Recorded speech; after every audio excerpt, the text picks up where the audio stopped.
We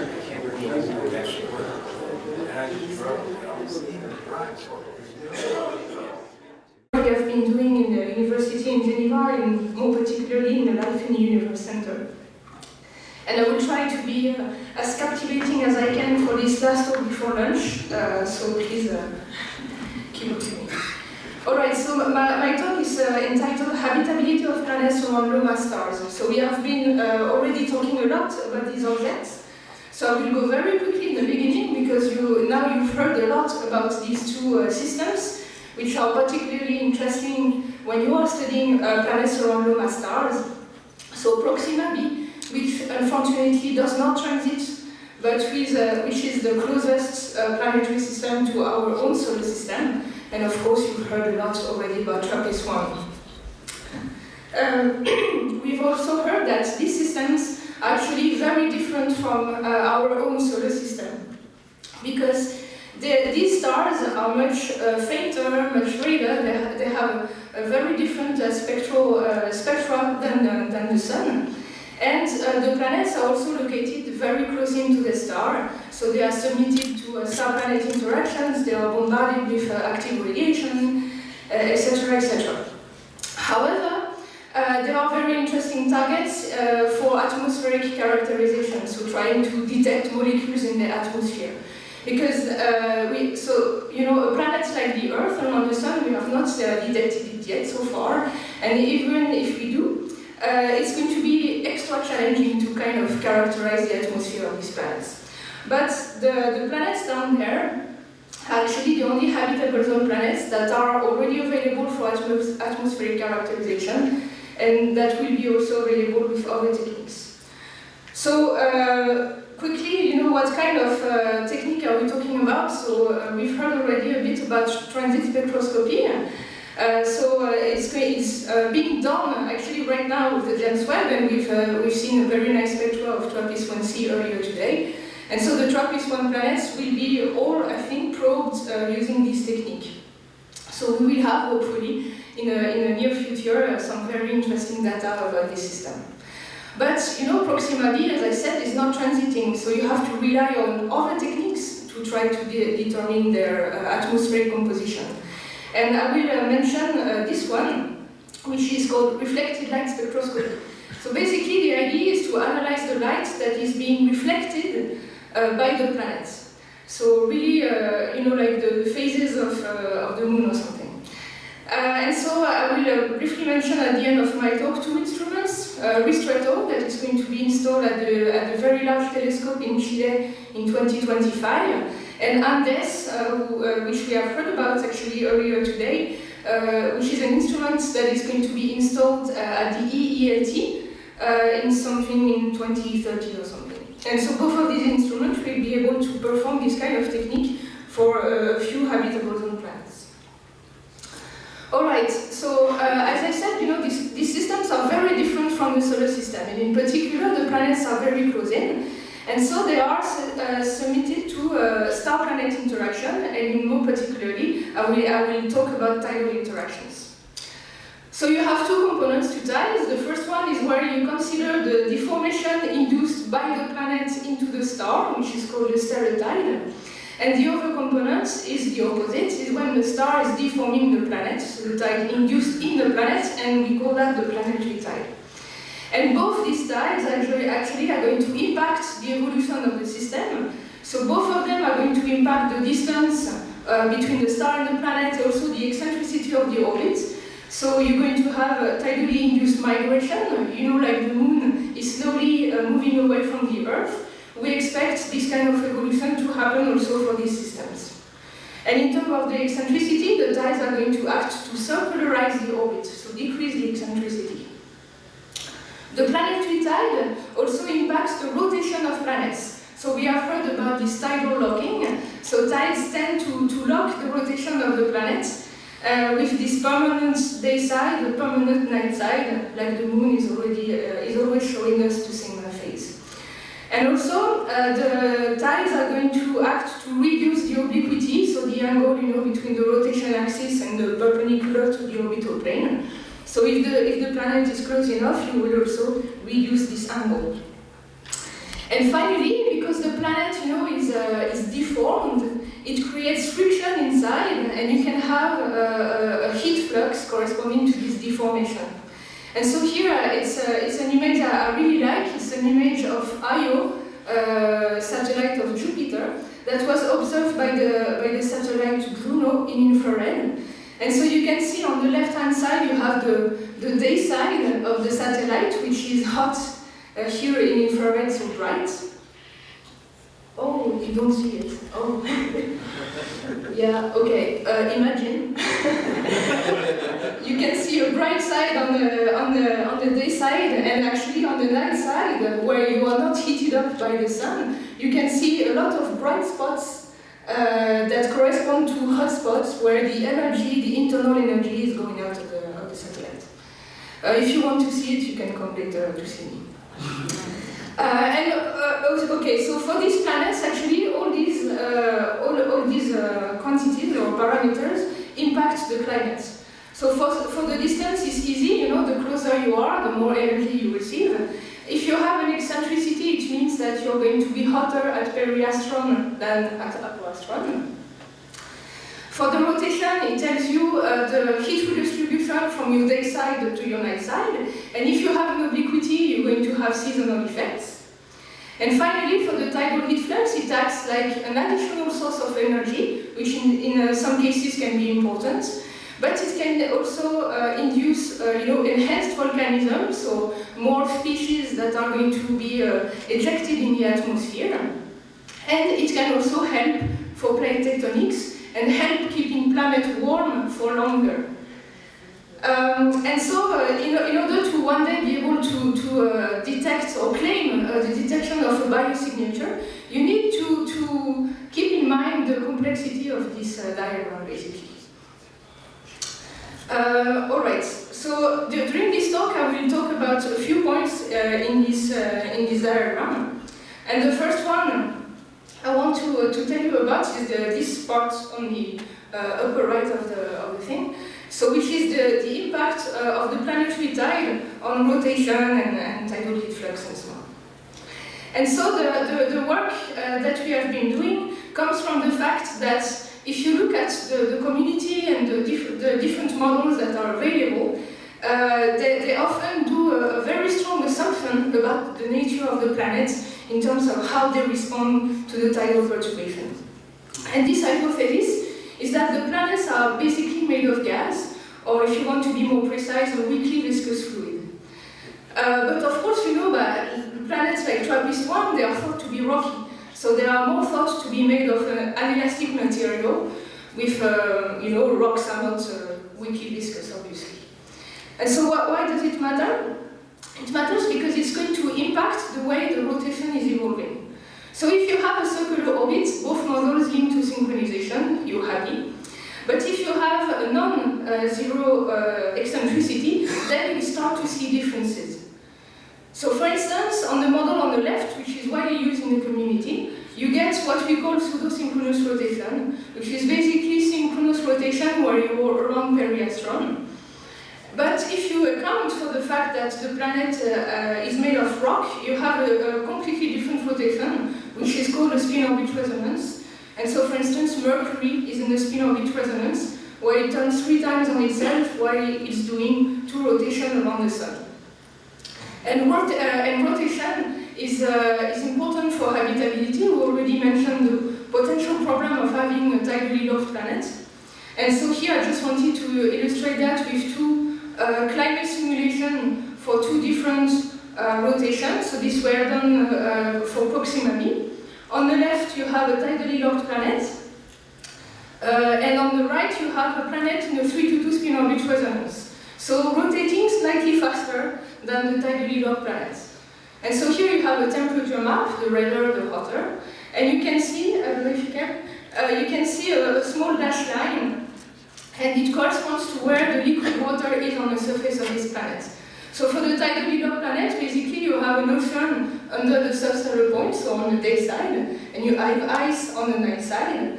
And for the faster rotator, you have an ocean that is much more elongated longitudinally, because as the planet is rotating faster, you have a better heat redistribution from the day side to the night side, and so you have less temperature contrast, as you can see. So rotation is important. So that is what we have endeavored in my group, and this work done by Alexandre Revol, who is over there, so if you're interested, please feel to talk to him. And so what Alexandre has been doing is to improve the tidal models in orbital and rotational evolution codes. And in particular, this code allows you to treat either homogeneous or even a multi-layer planet, a rocky planet.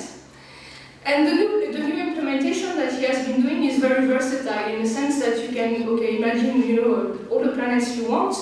You can also add an atmosphere on top and account for what we call the atmospheric tide, which is a bit different from the gravitational tide, but for Venus we know that it has a strong influence on the rotation of the planet.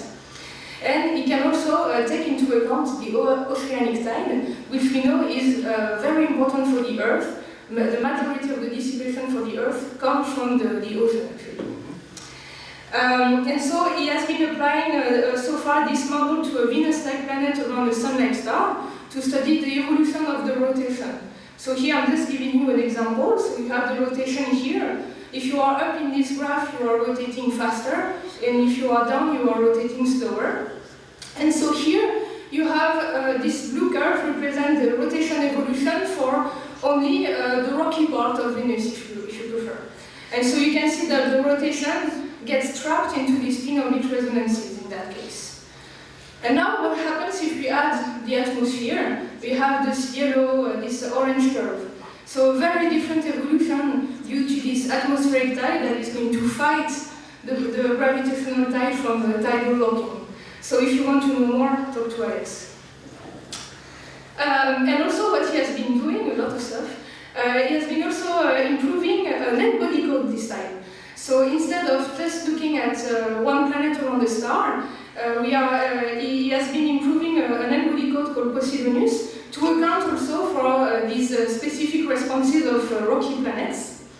And so, for instance, you can revisit, for instance, the tidal evolution of the TRAPPIST-1 system and study, for instance, the impact of the interior structure on the climate.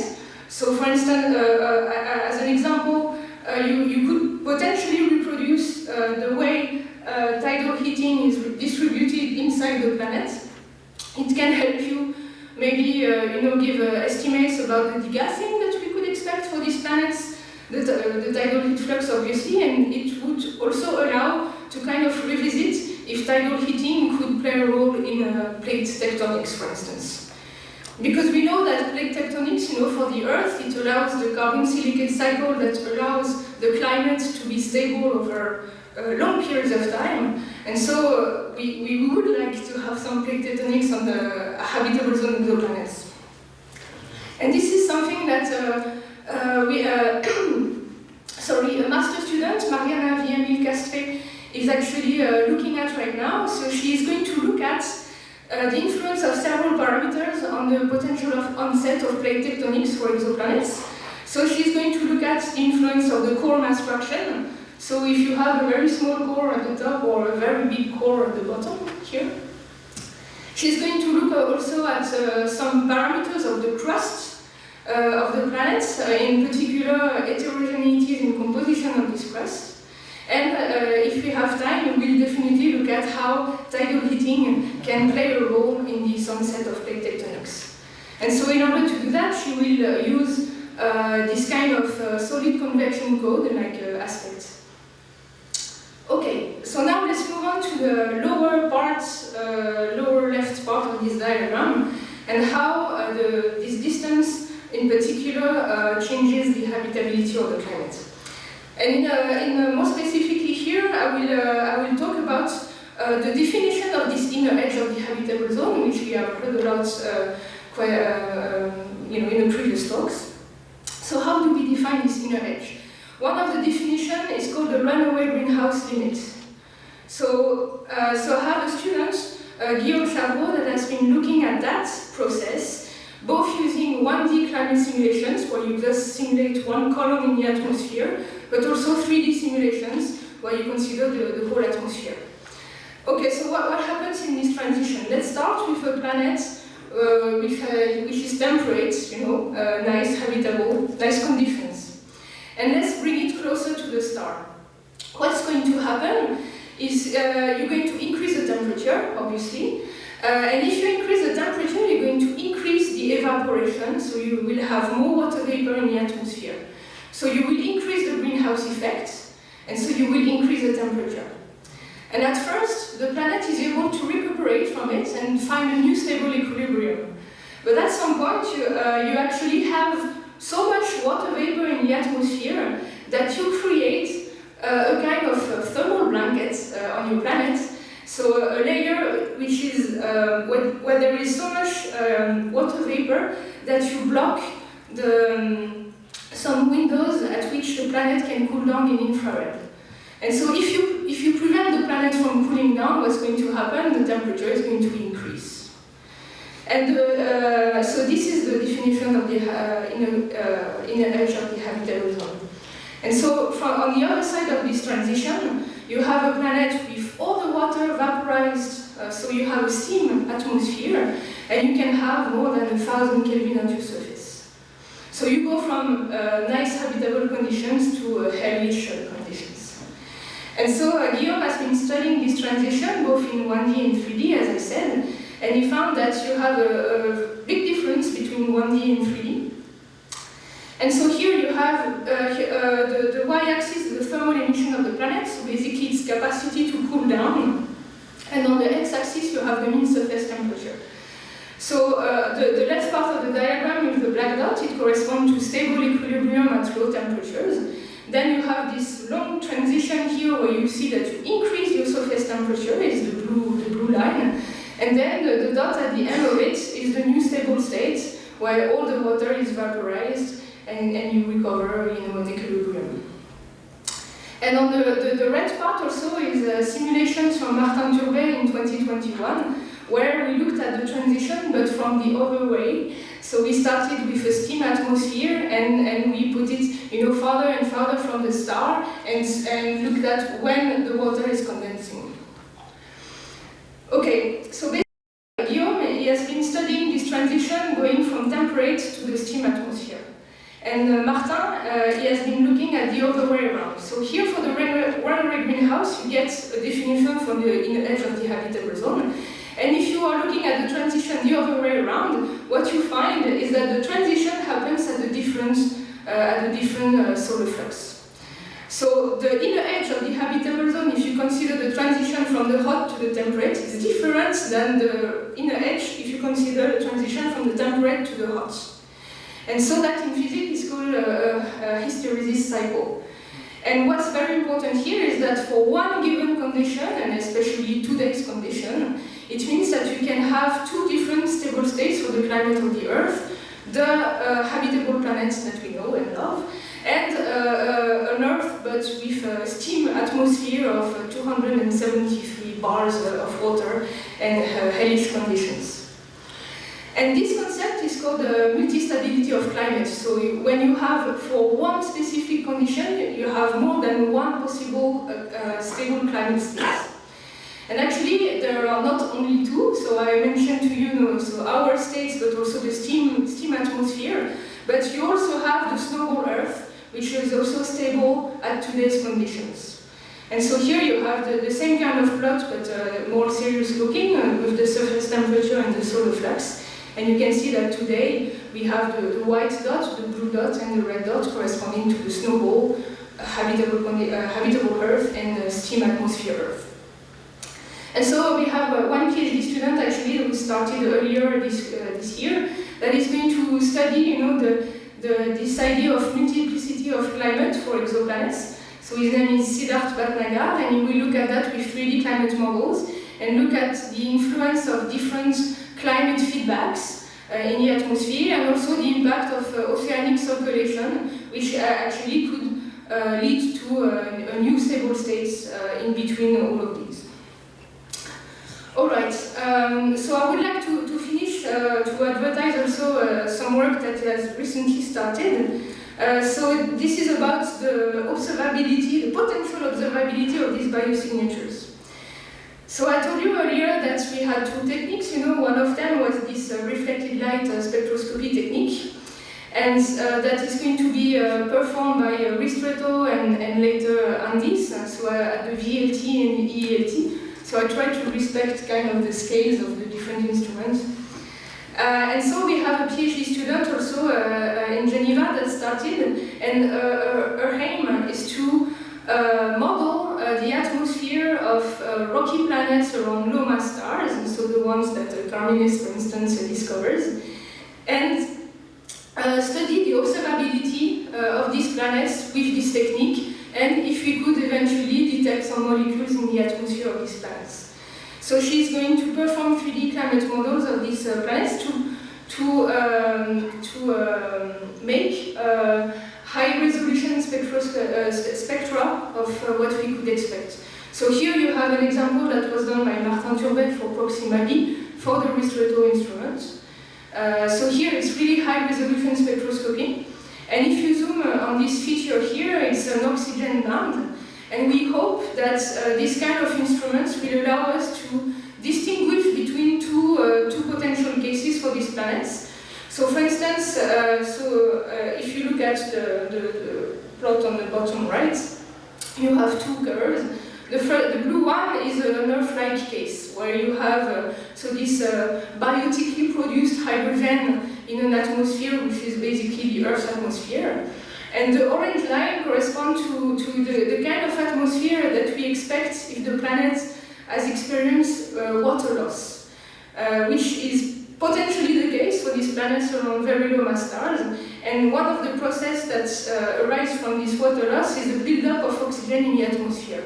So the orange line here corresponds to 10 bar of oxygen in the planet. And so you can see that we have a very different signals from abiotic oxygen atmosphere and a biotic oxygen atmosphere. And with this high-resolution spectroscopy technique, we hope to be able to kind of distinguish the two scenarios. So that's the end of my talk. I will just leave you with this kind of overview of all the things I've been talking about. And thank you for your attention.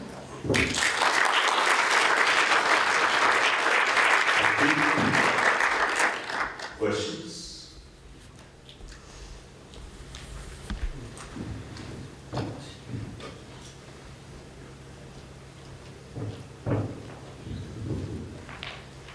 Great talk. I have a naive question. I'm Garrett Roberts, came in from NASA Ames. I have a naive question about the potential habitability of tidally locked planets. Using the Earth-Moon system as my mental model, the Moon wiggles a little bit in being tidally locked. I was wondering if you could comment on the potential for pseudo day-night cycles or pseudo-seasons based on planetary libration. Yeah, it's a good question. So we expect actually by the planets of the TRAPPIST-1 system, for instance, we expect them to not be like exactly in this tidal locking rotation. So indeed, we expect this kind of wobbles. And even there was a study earlier, a few years ago already by Hansen and one of his students that showed that you can also have periods of chaotic rotation. And then back to tidally lock with a small libration. And so in terms of habitability, we have to test this, but I think that having a small libration is not going to change too much the picture. You know, if you remember this GIF I showed with the tidally locked planet and the ocean on the day side, well, you could expect maybe the ocean not to be maybe as extended, but globally it should remain quite stable, even if you have a small libration. But then how will the planet react if you have some periods of chaotic rotation where you will no longer have, you know, the surface at the substellar point? That is, to my knowledge, has not been looked at. Yeah. Thank you.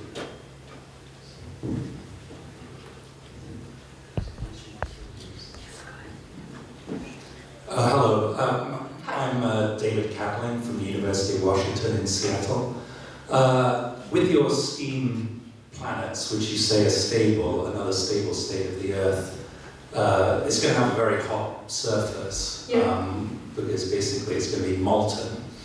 Water vapor doesn't allow a window in the thermal infrared because that's closed, but it does allow windows in the near infrared, in particular at 4 microns, roughly. So I'm just wondering why it doesn't cool down, because it's hot and it's radiating to space. And then the second point is, presumably you could find such a thing if you have a suitable wavelength range that covers 4 microns. So for example, the James Webb Space Telescope NIRSPEC. Have you thought about using JWST to look for such planets? Okay, thank you for your question. So actually, the first part of the first question that you asked is the definition of going out of this runaway greenhouse transition. Actually, so before the runaway, you have this stable equilibrium at low temperatures. Then you lose the equilibrium because you can't cool down, so the temperature increases. And at some point, you are hot enough to radiate in the near infrared, and where you have windows in water opacity.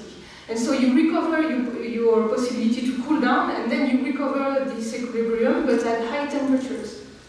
So you're not, if you want to go back, then go back to the condensed water state, but then you have to cool down even more. It's the idea of this hysteresis cycle. So that's for the first question, and for the second question, actually, Martin Turbe in 2019 and 20 proposed observational diagnostic to try to kind of observationally look at the inner edge of the habitable zone, because the condensed planets are going to have a radius that is much smaller than the same planet, but on the other side of this transition, where it's going to be inflated because it's hot, because you have much more water in the atmosphere, etc., etc. And so this is something that we could look at, but maybe more in a statistical sense than in a planet-to-planet basis. So the James Webb is not particularly built for statistical studies.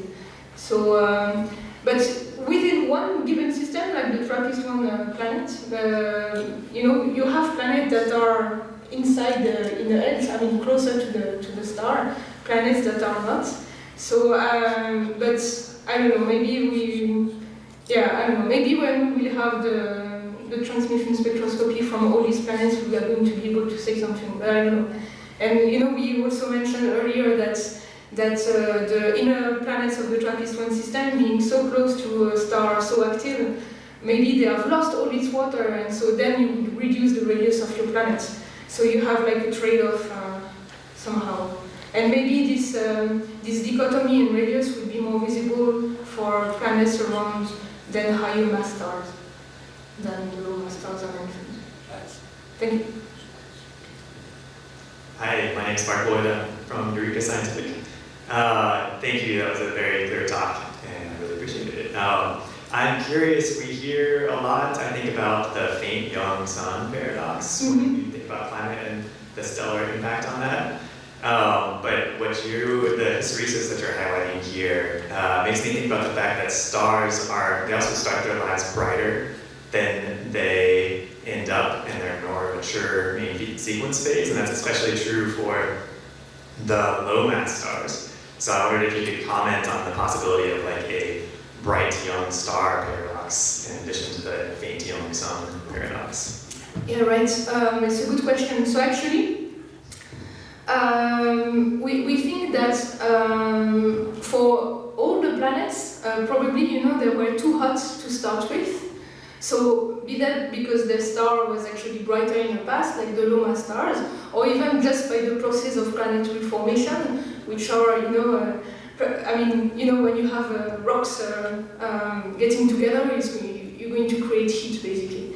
So we think that all the planets that are today in the habitable zone approached the habitable zone from the hot side.